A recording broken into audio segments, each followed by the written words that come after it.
안녕하세요, 독일가시입니다. 정말 오랜만에 홍천 정원에 찾아왔어요.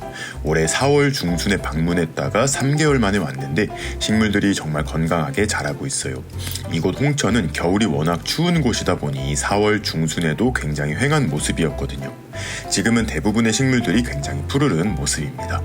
올해로 홍천 정원에 식물을 심어 키우기 시작한 지 7년 차가 되었는데 이곳에 자리를 잡고 잘 살아가는 식물들은 전국 어디서라도 잘 자랄 거예요.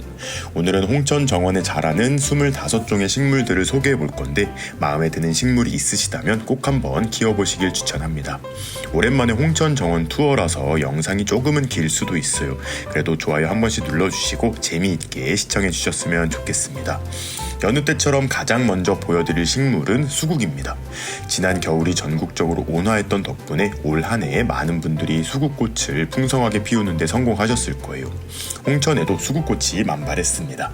지금 이곳에 보이는 수국들은 대부분 엔들레스 썸머 계열의 수국들이에요.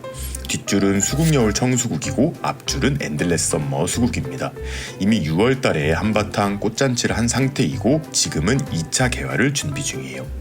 엔들레스 썸머 수국은 당년지 수국이다 보니 봄에 땅 아래서 올라온 가지에서도 꽃을 피우거든요. 새 가지가 어느 정도 성장이 완료될 때까지 시간이 필요하다 보니 8월, 9월까지도 이렇게 꽃을 피워줍니다. 수국밭 한쪽 귀퉁이에는 테마리 수국을 심어두었는데 지금이 제일 예쁜 모습인 것 같아요. 꽃잎 자체가 작고 겹으로 피어서 굉장히 화려한 모습입니다. 꽃볼 자체도 작다 보니 가지가 쓰러지는 일이 없어 단정한 모습이에요. 바로 옆에는 썸머러브 품종도 있는데 쨍한 붉은 색감의 꽃이 너무 아름답습니다. 지금 보시면 왼쪽 수국들은 키가 살짝 작고 오른쪽 수국들은 덩치가 큰 게 보이실 거예요. 작년 가을 이곳 정원에 수도가 터지면서 수도 배관 공사를 다시 했거든요. 당시 왼쪽 수국들은 공사를 위해 어쩔 수 없이 땅에서 캤다가 다시 심어준 건데 그 영향으로 올해는 살짝 키가 작은 것 같습니다. 내년엔 다시 회복을 할 것 같아요. 이 어린 수국들은 그냥 휘무지를 해두었던 것들이 자연적으로 잘 크고 있는 개체들인데 얘네들도 그대로 두고 키워보려고 합니다. 수도가 옆 집 벽 쪽 화단에도 수국 4주가 잘 크고 있는데요. 이 수국들은 매년 정원에 있는 수국들보다 꽃 자체는 많이 피워줍니다. 아무래도 겨울에 건물에서 방출되는 열기로 인해서 조금 더 꽃눈을 지키는 것이 수월했던 것으로 생각이 되어요. 다만 이 화단 자체 땅에 양분이 조금 부족해서 그런지 정원에 있는 수국들보다는 덩치가 조금 작고 잎의 색감도 훨씬 옅은 편입니다. 비료를 잘 챙겨줘야 할 것 같아요. 창고 옆에서 오전 햇빛만 잠깐씩 받으며 자라는 수국도 있는데 진짜 잘 자라요. 양분이 많이 없을 텐데도 잎이 정말 크고 꽃도 큽니다. 담벼락과 건물 사이에 자리를 잡아줬는데 매서운 겨울바람이 어느 정도 막아져서 이런 결과가 나타난 것 같아요. 내년에는 더 풍성한 모습으로 변할 것 같습니다. 조금 더 신경을 써서 내년에는 수영도 예쁘게 만들어 볼게요. 제3수국존의 수국들입니다. 이 수국들은 3년 전에 구독자님 정원에서 꽃을 못 피워 제가 분양을 받아와 키우기 시작을 한 거예요. 2년 동안은 꽃을 잘 안 피워주더니 올해 이렇게 생각보다 많은 꽃을 피워주었습니다. 얘네들 같은 경우에도 전부 엔들레스 썸머 계통의 수국들이에요. 여러가지 품종이 섞여 자라고 있습니다. 개체 수가 너무 많아서 올해 초봄 반 정도를 솎아서 아버지 친구분이 데려가셨는데 그 이유에서 그런 것일 수도 있고 작년 겨울이 온화해서 꽃을 많이 피운 것 같기도 해요. 내년에는 어떻게 변할지 기대와 걱정이 동시에 됩니다. 제3수국존 수국을 식재할 당시 이동 중 꺾여버린 어린 가지들도 버리기가 아까워 땅에 꽂아두었는데요. 그 애들도 이렇게 어엿한 성체가 되고 있습니다. 역시 개체 수가 너무 많은 것 같아요. 얘네들도 내년에는 조금 솎아내서 골고루 양분을 흡수할 수 있도록 해줘야 할 것 같습니다. 이제 목수국들도 하나씩 살펴보도록 하겠습니다. 지난 영상까지는 항상 목수국 속의 순서가 되면 홍천 정원의 터줏대감 다이아만트 러지를 먼저 보여드렸었는데요. 오늘은 헤라클레스 목수국부터 보여드려야 할 것 같아요. 이유는 잠시 뒤에 알게 되실 거예요. 이 헤라클레스 목수국은 현존하는 목수국 품종 중에서 덩치가 가장 크고 꽃 자체도 가장 큰 목수국으로 알려져 있어요. 꽃볼 하나가 갓난아이 머리보다 훨씬 큽니다.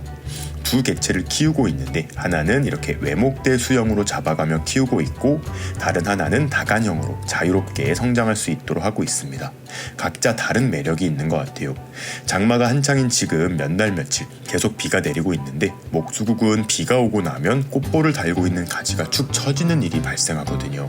귀찮으시더라도 꼭 가지를 위로 당겨 동염해 주셔야 합니다. 가지가 처진 채로 시간이 지나면 그 가지가 딱딱하게 굳게 되는데 그렇게 되면 내년 수형에 방해가 될 수 있어요. 목수국을 키우고 계시다면 지금 바로 꽃대가 처지진 않았는지 확인해 보세요. 자, 이제 터줏대감 다이아만트 러지 목수국입니다. 헤라클레스 목수국보다 개화 시즌이 살짝 느려요. 이제야 꽃봉오리가 터지기 시작했습니다. 다이아만트 러지 목수국의 꽃은 가을이 되면 쨍한 붉은색으로 단풍이 들거든요. 홍천이 다른 지역보다 빨리 추워져서 그런 것도 있지만 이 품종 자체의 꽃 피는 시기가 다른 목수국에 비해 느려서 더 단풍이 잘 드는 것 같기도 해요. 역시 지난 가을 수도 공사를 할 때 불가피하게 캐내었다가 다시 심어주었는데 그래서 그런지 예년에 비해 살짝 덜 풍성합니다. 내년에는 다시 예쁜 모습을 되찾을 것 같아요. 옮겨 심기를 하다가 가지에 큰 상처를 입었었는데 다행히 잘 아물어가고 있습니다. 내년 봄에는 이 깁스도 풀어줘도 될 것 같아요. 작년 화분에서 키우던 아나벨 수국들도 홍천 정원으로 데려왔어요. 땅에 무사히 적응을 하고 꽃도 많이 피워주었습니다. 초여름에 정말 예쁜 꽃을 피워줬었는데 지금은 벌써 꽃이 지고 있어서 아쉬워요. 성장이 굉장히 빠른 식물 중 하나라서 내년에는 더 풍성한 모습으로 바뀌어 있을 것 같습니다. 지금은 꽃이 지고 있다 보니 색감을 확인하기 어렵지만 왼쪽 두 개가 핑크 아나벨, 오른쪽 두 개가 스트롱 아나벨이에요. 핑크 아나벨은 꽃 색감이 굉장히 아름답고 스트롱 아나벨은 덩치가 크고 꽃도 정말 커요. 취향에 맞는 품종으로 선택하시면 좋을 것 같습니다. 떡갈립 수국들도 작년 봄 작은 모종을 심어두었는데 덩치가 많이 커졌어요. 이 떡갈립 수국 같은 경우에는 워낙 성장이 느리기 때문에 작은 모종으로 시작할 경우 꽃을 볼 때까지 시간이 조금 걸릴 수가 있어요. 이 떡갈립 수국들도 내년에는 꽃을 피워줄 것 같은데 느긋하게 기다려보도록 하겠습니다. 등수국 페티오랄리스도 열심히 성장 중이에요. 역시 성장이 조금 느리다는 단점이 있지만 그래도 매년 덩치가 조금씩은 커지고 있고 향기로운 꽃을 잘 피워줘서 기특합니다. 올해는 장미들도 폭풍 성장을 해주었어요. 지금 보고 계신 이 장미는 가시가 거의 없는 썸머 스노우라는 장미인데 정원에 식지한 지 벌써 4년차가 되었어요. 올해 드디어 장미 아치를 다 채웠습니다. 5월에 한바탕 꽃을 피워주고 더 이상 꽃을 피워주지 않는데 그 잠깐의 아름다움이 너무 예뻐서 사랑받는 품종이에요. 올해는 그 모습을 직접 보지 못해 너무 아쉽지만 내년에는 개화식에 맞춰서 꼭 여러분들께도 소식 전해드리도록 하겠습니다. 영국 장미, 데이비드 오스틴 장미들도 이제 땅에 어느 정도 적응을 했나봐요. 제임스 고레이와 더 제너러스 가드너 이렇게 두 품종을 키우고 있습니다. 제임스 고레이가 유독 성장을 잘하는 것 같아요. 씨앗을 많이 달고 있는데 이만큼 꽃을 피워줬었습니다. 역시 실물을 보지 못해서 너무 아쉬워요. 옆에 더 제너러스 가드너는 제가 가장 좋아하는 장미 품종 중에 하나인데 작년까지 살짝 골골대고 있어서 걱정을 많이 했었는데 올해는 세력을 조금씩 찾아가고 있는 것 같아요. 비료도 잘 챙겨주고 해서 내년에는 훨씬 더 풍성한 모습으로 성장할 수 있도록 해보겠습니다. 안개나무도 너무 멋있어졌어요. 지난해 키가 너무 커져서 강전정을 해주었는데 가지치기를 하면서도 얘네가 예뻐질 수 있을지 걱정을 많이 했습니다. 걱정과는 달리 정말 예뻐졌어요. 영레이디와 골든 스피릿이라는 품종 이렇게 두 개체를 키우고 있는데 영레이디는 현재 이렇게 안개 같은 꽃을 피워내기 시작했습니다. 올해도 잎이 낙엽지고 나면 키를 한 번 더 낮춰주는 전정을 해줘야 할 것 같아요. 토종 흰 진달래는 지난 가을 자리를 옮겨주고 나니 잘 성장하고 있습니다. 진달래과 식물들은 산성 토양에서 잘 자란다고 하여 블루베리 상토를 많이 섞어서 심어주었는데 잘 자라고 있습니다. 올 초봄 꽃을 딱 한 송이 피워줬었는데 내년에는 조금은 더 많은 꽃을 피워줄 것 같아요. 옆에는 어린 만병초 모종 두 개가 있어요. 진달래를 심어줄 때와 마찬가지로 블루베리 상토를 많이 섞어서 식재해 두었는데 건강하게 잘 자라고 있습니다. 도감상으로는 추위에 강하다고 알려져 있는데 홍천에서도 별다른 월동채비 없이 겨울을 이겨낸 것을 보면 정말 추위에 강한 것 같아요. 하지만 지난 겨울이 워낙 따뜻했어서 이번 겨울은 잘 버틸 수 있을지 살짝 걱정이 되기도 해요. 만병초 옆에는 어딘가에서 씨앗이 날아와 자연발화한 소나무가 크고 있어요. 원래 여러 가지 풀들 사이에 있어서 잘 보이지 않았는데 잘 키워보면 좋을 것 같아서 성장에 방해가 될 만한 풀들을 다 제거해준 상태입니다. 어떻게 성장할지 잘 지켜보도록 할게요. 클레마티스도 잘 성장하고 있습니다. 옆에 안개나무가 너무 커지는 바람에 작년 살짝 옆으로 이동을 시켰어요. 그때 뿌리에 조금 상처를 받았는지 올해는 많이 성장하지는 못한 것 같습니다.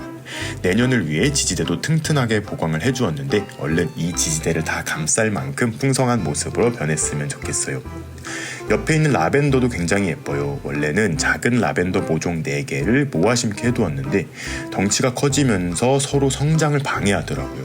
그래서 가장 건강한 개체 1개만 놔두고 모두 뽑아버렸습니다. 라벤더 같은 경우는 강전정을 하게 되면 이듬해 꽃을 못 볼 수 있거든요. 그래서 옆으로 삐죽 튀어나온 가지들만 잘라주면서 키워보고 있는데 생각보다 스스로 수영을 잘 만들고 월동도 무난히 하고 있어요. 여러 포기를 심어서 덩치를 키우기보다는 시간을 가지고 한 포기를 크게 키우는 것이 훨씬 유리할 것 같습니다. 제가 정말 좋아하는 백겹도화를 홍천에도 하나 심어두었는데 가지가 많이 성장했어요. 구독자님께서 접목을 하여 선물해 주신 건데 접목묘다 보니 이렇게 덩치가 작아도 봄에 꽃을 피웠습니다. 먹을 순 없겠지만 이렇게 작고 귀여운 열매도 달고 있어요. 내년 봄에도 예쁜 꽃을 피워줄 거라 생각합니다. 올해 생일 선물로 받은 오리지널 미스김 라일락입니다. 일반적으로 유통되는 팔립인 라일락에 비해서 전체적으로 크기가 크다고 생각하시면 돼요. 홍천 정원으로 옮기고 나서 폭풍 성장을 한 것은 아니지만 잎의 색감이 많이 쨍해진 것 같습니다. 생각보다 큰 덤불형으로 자라는 식물이기 때문에 몇 년 뒤가 기대되는 식물이에요. 내년 봄에 꽃까지 피워주면 정말 좋을 것 같습니다. 아틀란티스예요. 지금은 아틀란티스의 상태가 많이 안 좋아 보입니다. 월동도 잘하고 강건한 식물이지만 비가 자주 내리는 장마 때 항상 이런 모습으로 잠깐 변신합니다. 하지만 가을이 되면 다시 풍성하고 예쁜 잎을 보여줄 거예요. 혹시 지금 키우는 아틀란티스가 이런 모습으로 변했다고 해서 너무 걱정하지 않으셔도 돼요. 그리고 아틀란티스를 키우다 보면 무늬가 사라진 일반 초록색 잎이 나오기도 하는데 제가 궁금해서 그 초록색 줄기를 삽목을 해서 키워봤거든요. 무늬를 잃어버린 초록색 줄기는 계속 초록 줄기를 내어주는 것 같습니다. 그런데 이 모습도 굉장히 예쁜 것 같아요. 제가 굉장히 아끼는 무늬 은행나무입니다. 정말 작은 삽목묘를 데리고 와서 지금 4년째 키우고 있는데요. 키가 많이 커졌습니다. 아쉬운 점은 작년까지만 해도 예쁜 무늬 잎을 많이 보여줬었는데 올해는 대부분의 잎이 초록색이에요. 딱 잎 2장만 무늬를 가지고 있습니다. 무늬가 점점 소멸되는 것인지 아니면 내년에는 다시 예쁜 무늬를 보여줄지 한번 지켜보도록 할게요. 벌써 4년 정도 된 것 같아요. 제가 블루에로우를 공동구매를 하면서 저도 5개체를 홍천 정원에 심어두었는데요. 당시 키가 80cm 정도 되는 작은 화분묘였는데 지금은 2m가 훌쩍 넘어갔습니다. 색감도 정말 예쁘고 시간이 지날수록 빵도 많이 커지는 것 같아요. 처음 심을 때 1m 간격으로 심으면서 너무 나무 간 간격이 넓은 건 아닌가 하고 걱정을 했었는데 1m도 너무 가까운 것일 수 있겠다라는 생각이 들어요. 어디까지 얼마나 클 수 있을지 기대가 되는 블루에로우입니다. 그리고 홍천 정원에는 몇 년째 불애옥잠도 키우고 있어요. 4년 전쯤에 엄마가 화원에서 그냥 불애옥잠 2포기 정도 사오셨던 게 이렇게 불어난 거예요. 여름이 되면 정말 예쁜 꽃도 보여줍니다. 불애옥잠은 겨울이 조금 따뜻한 미국 어느 호수에서는 유해식물이라고 해요. 너무 번식이 잘 되다 보니 호수 수면을 다 덮어버리고 햇빛을 막아서 호수 속 식물들과 물고기들이 살 수 없는 환경을 만들기 때문이라고 하는데요. 다행히 우리나라에서는 자연 상태로의 월동은 불가능하기 때문에 유해식물이 되진 않을 것 같습니다. 이렇게 봄부터 가을까지 그냥 대야 안에 넣어두기만 하면 알아서 성장하고 꽃도 피워줘요. 이렇게 놔두면 겨울에 그냥 얼어 죽기 때문에 겨울에는 주택 현관 안쪽에 옮겨둬요. 주택 베란다라 굉장히 추운데 어느 정도 추위는 잘 버티는 것 같습니다. 매년 7월이 되면 비비추 꽃들이 피어나기 시작해요. 홍천에 있는 이 비비추 같은 경우에는 거의 40년 정도 된 거예요. 특이한 품종은 아니고 옛날부터 자라오던 그냥 자생 느낌의 비비추라고 보시면 됩니다. 예쁘고 화려하진 않지만 이제 꽃대들이 올라오기 시작을 해서 8월 말까지 정말 예쁜 보라색 꽃을 피워주는데 이때가 가장 예쁜 것 같아요.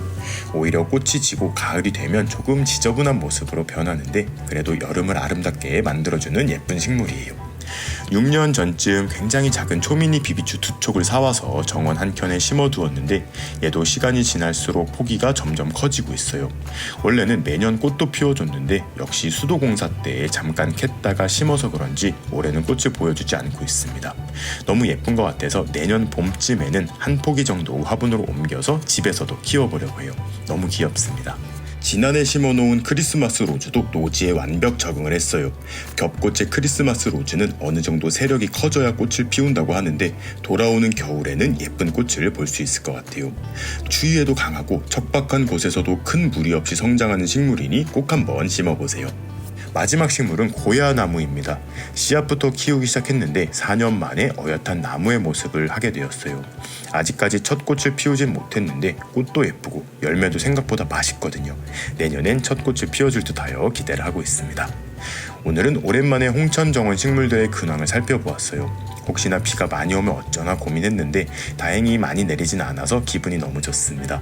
계속해서 비 예보가 있고 홍수주의보가 내려지는 곳도 많은데 항상 물 조심하시고 피해 없도록 단돌이 잘 하시길 바라며 오늘의 영상 마무리하도록 하겠습니다.